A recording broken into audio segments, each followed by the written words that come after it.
Welcome. May the good Lord wash away from your house, your lives, your workplace, any form of negativity, anything that seeks to pull you down in any way, any disappointment. May the power of the Lord wash into your lives and cleanse everything and bring you great blessings from on high. I am Father Vibert Stevens, a Roman Catholic priest of the Diocese of Bridgetown, and I continue my sharing on the theme, Growing in the Lord. We speak of growth in several ways, but today I would like to speak to you what it means when we speak about financial growth or economic growth.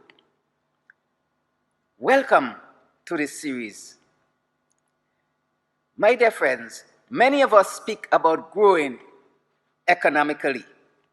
We speak of growth in economic terms, and in doing so, we speak about putting particular mechanism in place to ensure that our fiscal returns are at an advantageous position personally and nationally.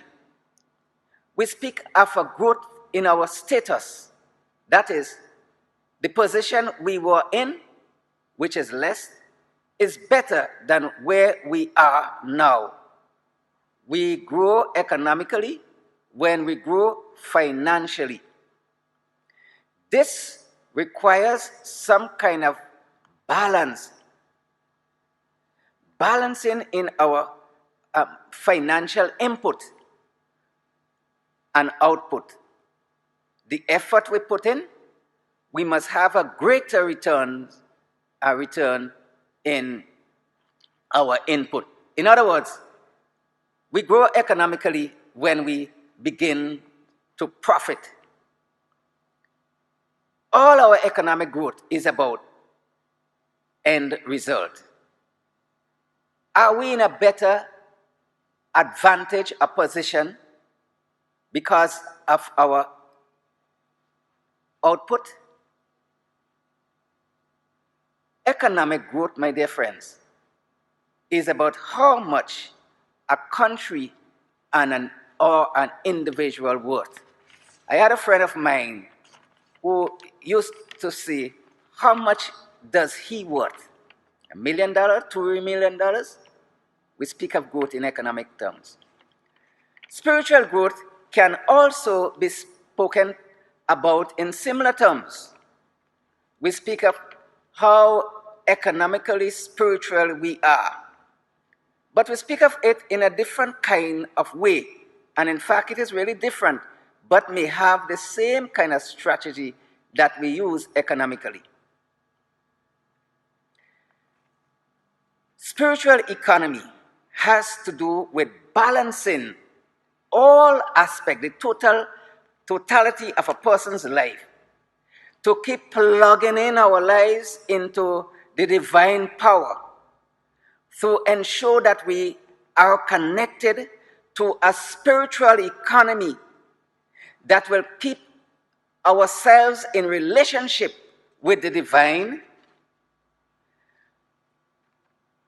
in healthy relationship with other human beings, and in total relationship with the whole of the universe. In other words, we, God, and the environment must interact in a holistic way in order for us to grow economically or grow into the spiritual economy in a deeper way. Economic spirituality, which is a term I have coined, has to do with embracing the ecological and cosmological spirituality. Ecological has to do with the environment, with all the things around the created beings, and cosmological has to do with the dimension of the cosmos, the whole world as it is created in the mind of God. and existed beyond even what we know. Economic spirituality means that we must be able to balance all these things in our lives and be connected so that we are in a relationship not just with ourselves and not just with our community, but we would embrace a wider aspect of human fruition. My dear friends, economic spirituality is advantageous for us.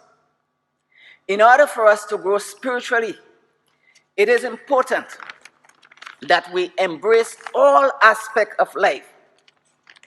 The advancement of our spirituality can only be determined by our moving from our inward state, our insular state of our individual growth, to embrace it on an environmental and a cosmic level.